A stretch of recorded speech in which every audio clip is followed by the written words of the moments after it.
Alex. How you feeling today? Hey, buddy. How's it going? I'm doing well. But I'm just kind of curious. What kind of mood are you in? Mood. Yeah. Well, are you going to talk about mood rings? Are you? I am. Yes. I guess I shouldn't have used the word mood because it gave it away, huh? No, it's fine. Maybe you talk about the Moody Blues. I'm talking about mood rings because they are what we call a dead end. Something that used to be popular but isn't anymore. Do you remember mood rings? Yeah, and so what I like about dead ends is we have our producer, Chris, here, who's younger than us. About 10, 15 years younger than us? 20. Yeah. Often doesn't even know what we're talking about. Does he know what mood rings are? Chris, do you know what mood rings are? Oh, he has one. Oh. All right. Well, they were also called truth rings because they were supposed to bring out the truth in you. Okay. Did you ever have one? Me? Yeah. No? No? Never interested in them.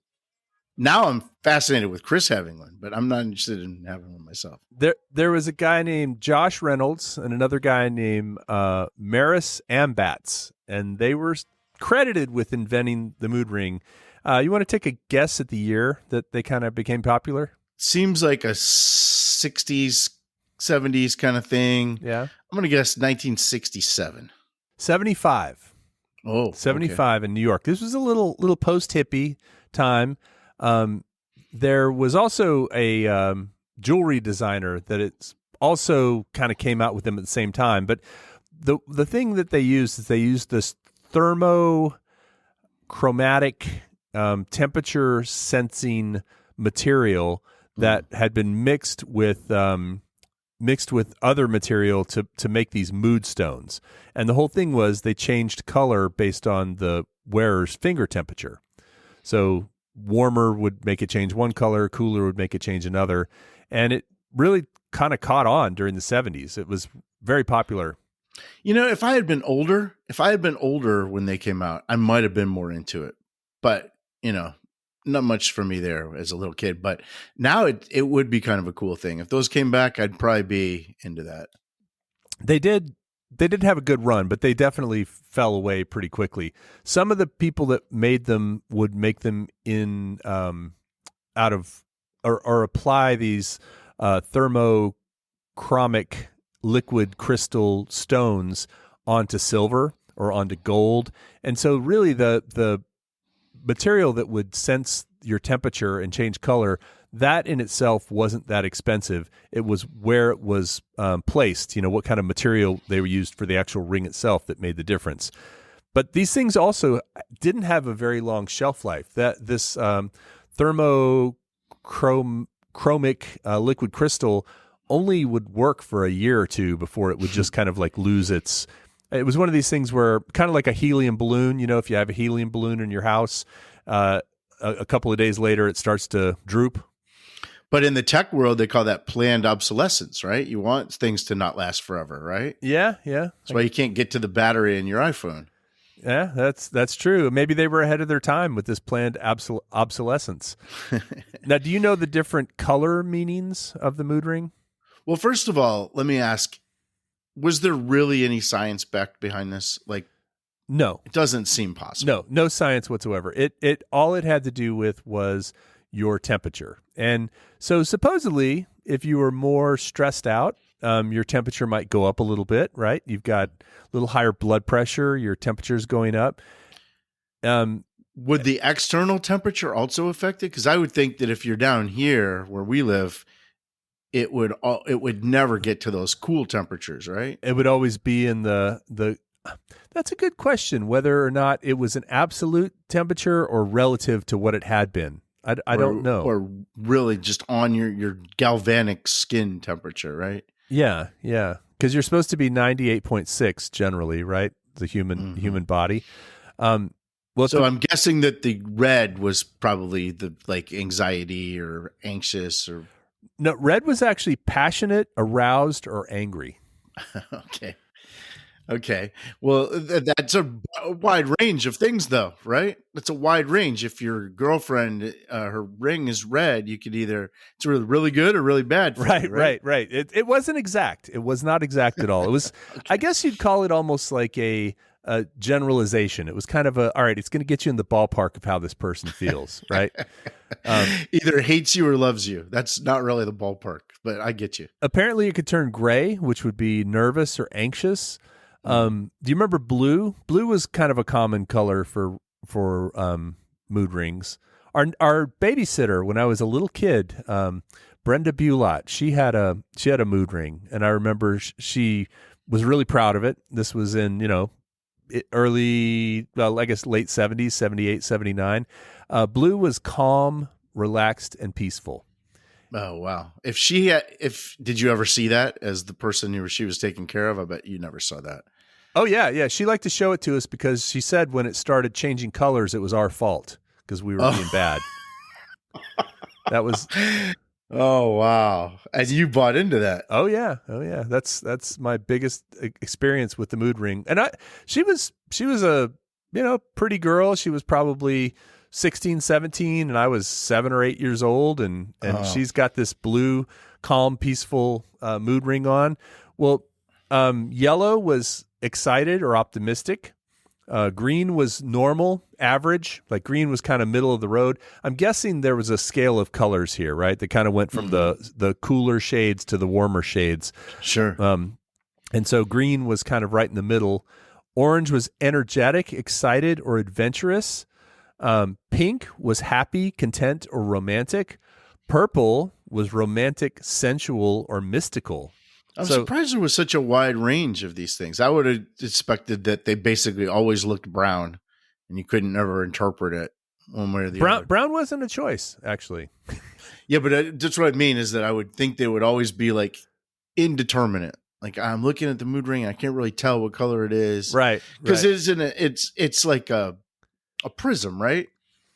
It's this material that if you've ever seen a thermochromic strip, sometimes these things are used to place on something to take a temperature of something. Sure. It's the same. It's a liquid crystal kind of thing. But what I mean is it's not digital where it's going to come up as one definite color. Right. It's blending different colors together to make a color. So you're right. Yeah. It might be a little hard to read. But I'm surprised that it goes all the way from yellow to purple. Yeah, yellow to purple. Sometimes it could even look clear. And clear meant bored, distracted, or confused if you had a clear mood ring. Where would you buy a mood ring, do you think, in the 1970s? Before Amazon, Probably before... Spencer Gifts, maybe? Yeah, I was going to say novelty stores was a big place. Some higher-end mood rings were available in jewelry stores and department stores. They jumped on the trend for a while. The Macy's of the world, the Sears and Roebuck of the world, the Montgomery Wards of the world. They all jumped on the bandwagon and for a few years had mood rings. But if you really wanted to get a cheap mood ring, you could actually get them out of gumball machines. Oh, those probably were really cheap. Yeah. Literally and figuratively. Right? I think 25 cents, 50 cents, and you'd get yourself Did you a have mood one? ring. I think I had a couple out of gumball machines. Sure. Yeah.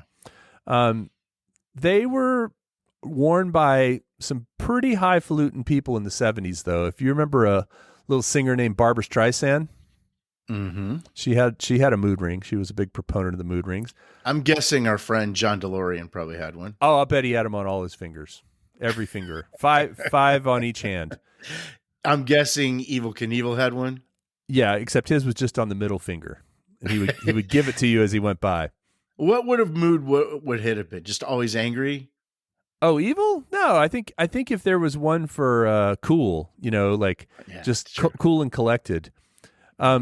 Sophia Loren, she was someone that advocated for the mood stones, the mood rings.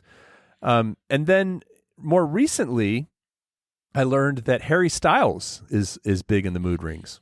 Oh, so he and Chris caught him on the comeback. Yeah, they're repping the the comeback of the mood ring. Dua Lipa, if you know who that is, she's big on. And then someone I'd never heard of, Zendaya. Oh yeah. Zendaya's big on the mood rings too. Yeah, cool. So would you ever consider wearing a mood ring now if it actually was accurate? Like if it could actually do what it claims to do you think it could be a useful tool? I think a lot of those wearables already have tools like that, like the auras. Is that the aura rings? Right? Yeah. And the Apple Watch can give you some information like that, right? Some of the more high tech wearables. I don't think I would want to literally wear my emotions on my finger. I wouldn't want other people to know the mood I'm in. Okay, so like I'm sitting here and you see my mood ring is shows that I'm angry while we're doing this. You're like, hey man, what's going on? And then I think I'm in touch with my emotions enough where I know what mood I'm in. So I'm not sure it would give me any information that I don't already have access to. That's pretty in touch with your emotions if you know what mood you're in. You know what I mean? I mean, what kind of person wouldn't know what mood they were in? Then why do you need the mood ring? Is it just to brag? Like, hey, look, I'm aroused. That's a different kind of ring, Alex. I'm visibly aroused. Look at me. It's pink. I don't know. I think it was one of those things where it was an early version of the wearable. And like you said, it was something that people at the time, there wasn't tech really involved. It was just a basic chemical reaction that would happen. People would wear it. It was kind of a hippie thing. I feel like that's one of those things that had a nice little run, but probably glad that it's gone. Yeah, to me, it's kind of in the same category as lava lamps and beanbag chairs. Now, beanbag chairs, they're actually pretty practical. Sure, but it's all kind of in the same 70s. It came out around the same time, has the same kind of demographic. Beanbag chairs probably lasted a lot longer, but I digress. Maybe we'll talk about those another time. Yeah, we certainly should. Well, that's all I got on the old mood ring. Hopefully, this episode puts you in a good mood, and we'll see you next time when we talk about an interesting dead person.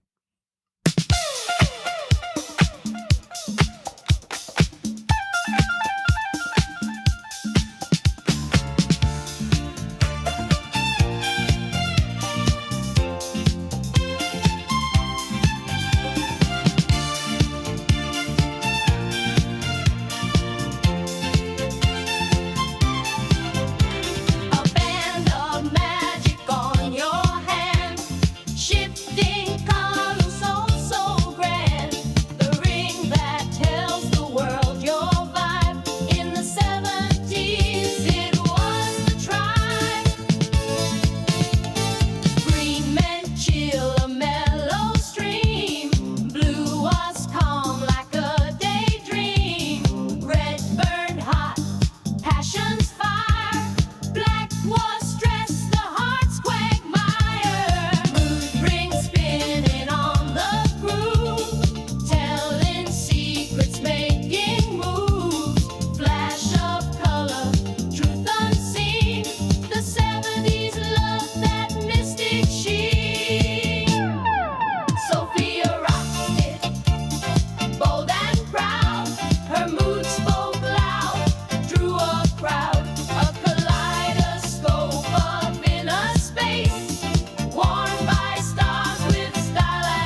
Whiskey.